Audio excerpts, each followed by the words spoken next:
Hi everyone, welcome. Like we do sometimes, we'll first sit down at my computer before going down to my wormery to check on my worm bins. And this isn't the spreadsheet that we normally check in on.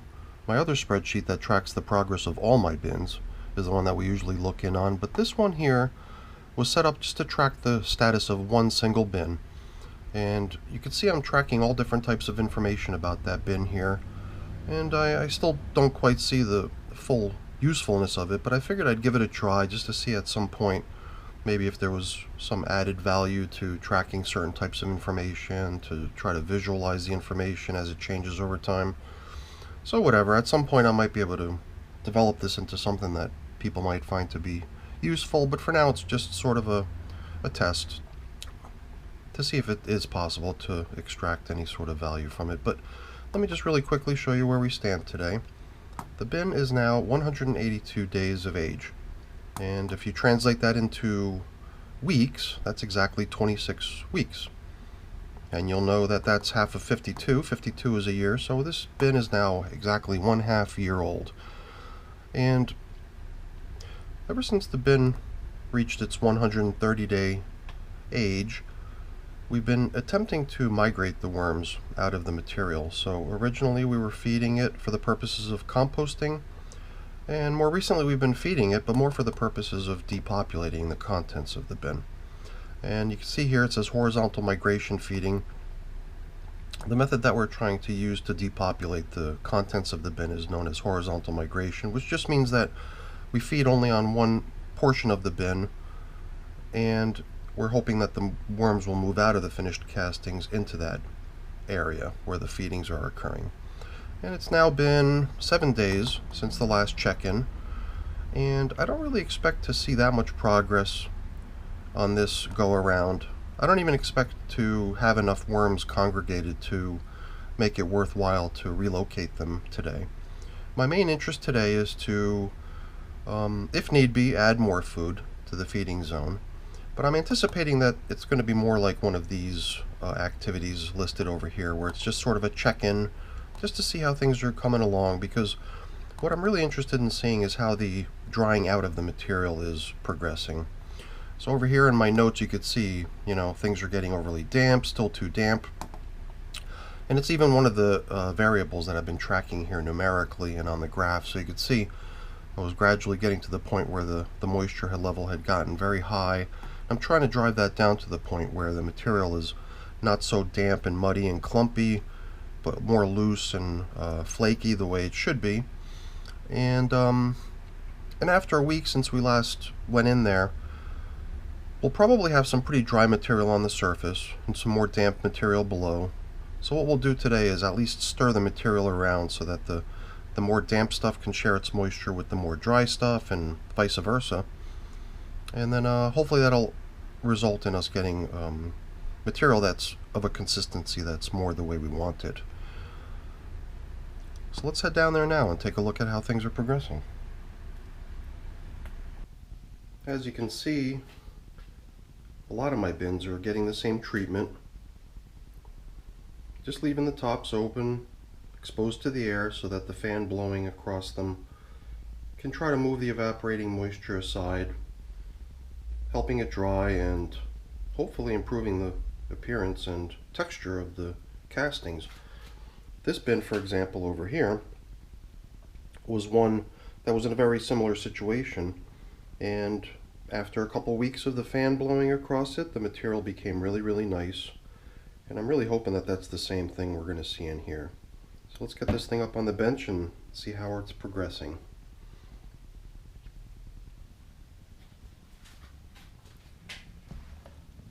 Now, as you can see, the material is in fairly large clumps, and when castings start to dry out, they become awfully tough.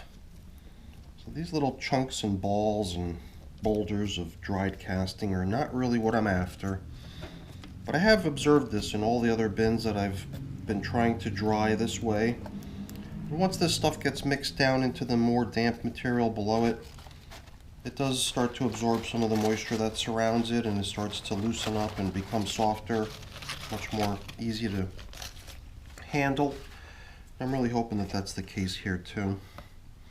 I can't say I see an appreciable drop in the level of the feeding zone, so I'm not sure what to expect in here. I guess we're not relocating worms out of here, so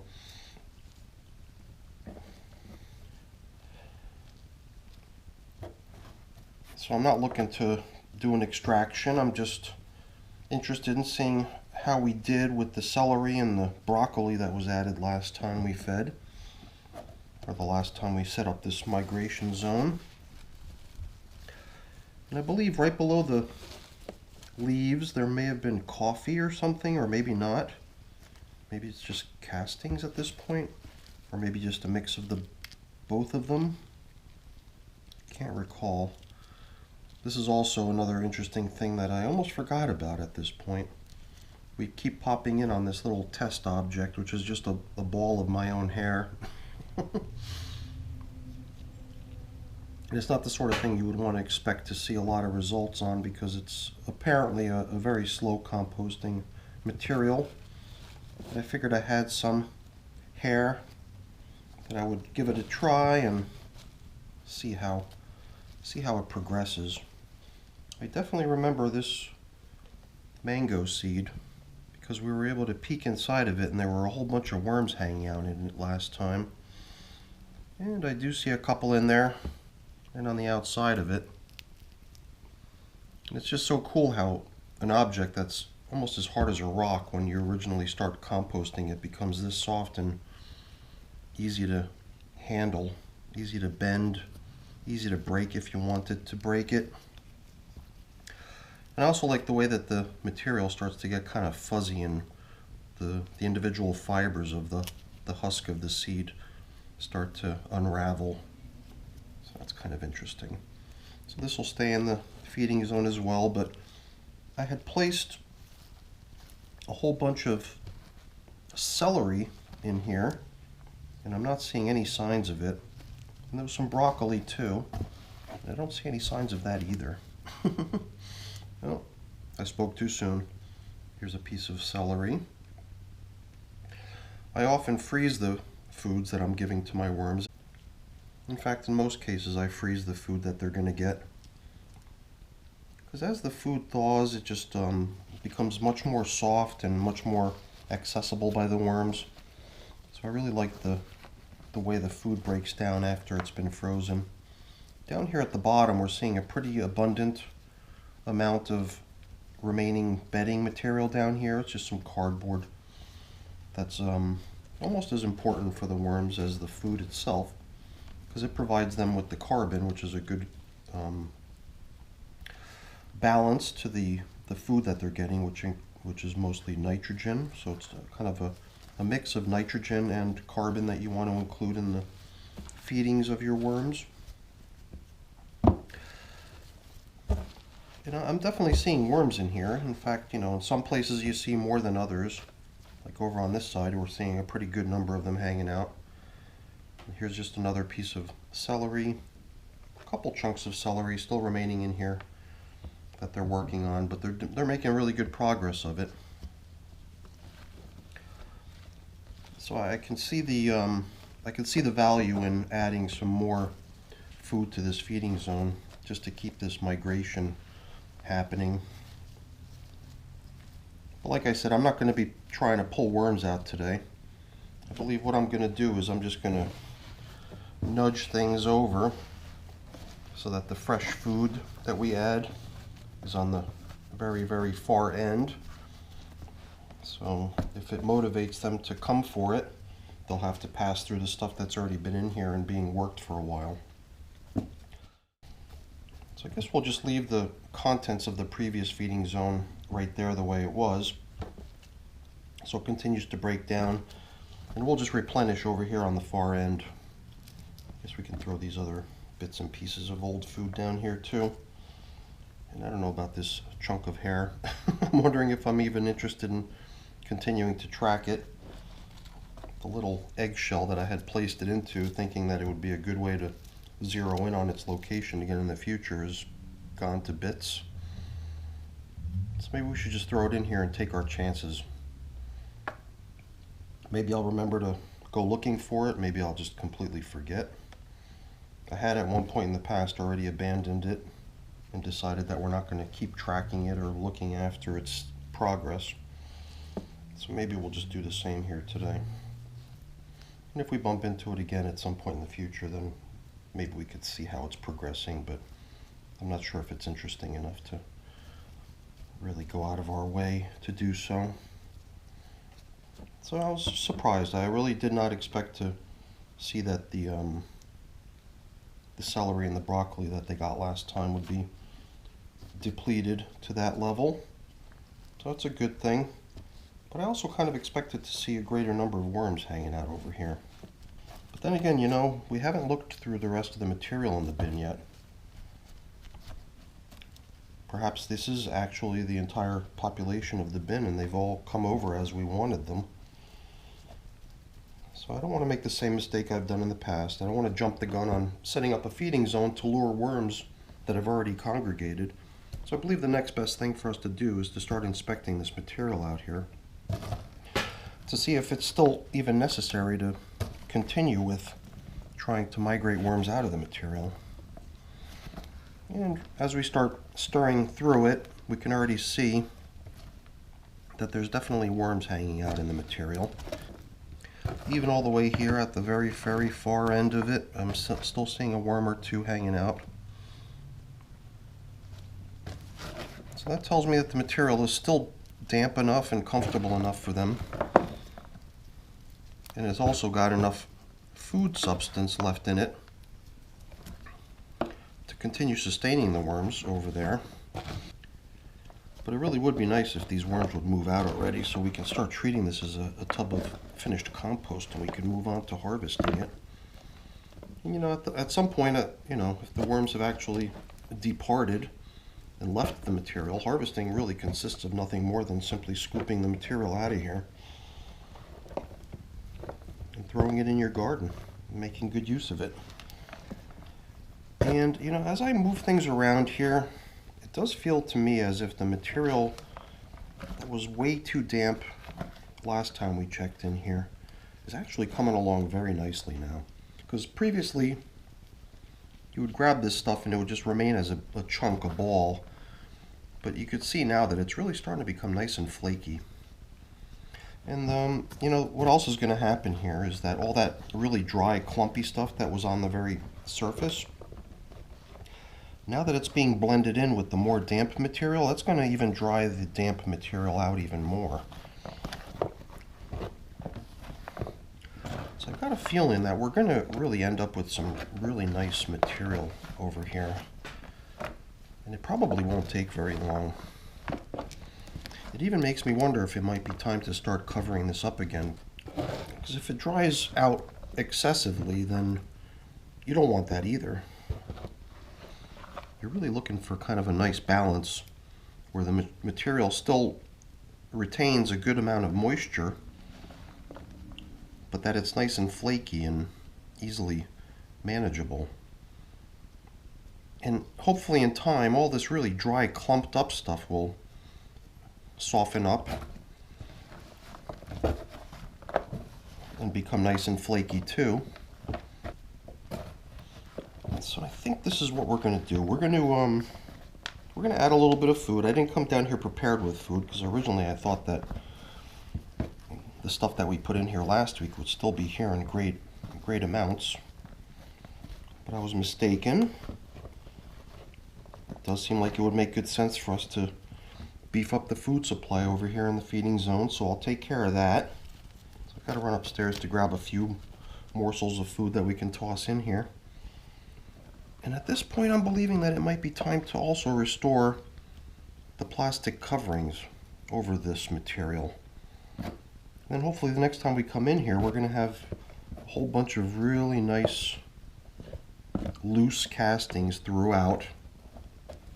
Nice consistency. And then maybe we'll even see fewer worms in here. But in general, I guess, let's see, how do you gauge the number of worms in here? It certainly doesn't seem like it was last time. Last time it seemed like we had quite a bit more worm population cruising through this material. So I believe that they are sensing the dryness occurring, and that they're just finding that to be a little bit less cozy than they would like, spurring on their movement out of the dry stuff over into the feeding zone. And that's really what we're after here. I also like it when the material on the very top surface is somewhat finer than it was when we first opened the box. When we first opened the box, we had large chunks like this all over the place, kind of like boulders all over. I'd really rather have a much more fine consistency material covering the top surface instead of large chunks. So when you got large dry chunks, they just, they rehydrate much more slowly than little tiny stuff. Little tiny stuff that needs to be rehydrated will draw moisture into itself a lot more quickly than a large dry chunk that needs to be moistened. So I'm just kind of leveling things off here, and I do believe it's time to restore plastic coverings here. If I'm sensing it correctly, then this is kind of what we want. And I also think that a lot of the dry stuff we just blended in here is going to dry it out even more. So I'd like to just try to preserve what moisture is in here now by covering it, letting it recirculate, and I got a feeling the next time we check in here we're going to be a lot more satisfied with the consistency of this material. So I'm going to shoot upstairs to the freezer, grab a little bit of stuff we could toss in here for them so we can get this whole thing covered up, let it get back to work. All right, let me go get some food. So I bought down some string beans to lay into our feeding zone. And I've also got a whole bunch of yummy cantaloupe melon for them too. Drop that in there as well. So let me try to level this off a little bit here. I got a feeling that they're going to really enjoy this. And this has to be about the same amount of food that they got last time, so I was pretty surprised to see how they did such a great job depleting it. I mean, there is still a little bit of celery remaining, a little bit of leftovers from the last feeding in there, but that won't last long, so this is going to be a good reinforcement to try to spur on the ongoing movement of the worms out of the castings. Another thing that I like to add sometimes is coffee. I'm just going to top off the food with coffee. I guess the dual purpose of using the coffee is also to try to mask the scent of the decomposing fruit below, so as to prevent the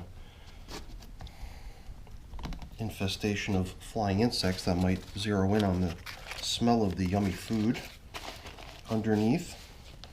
It's part of the reason I'm trying to cover this up pretty securely.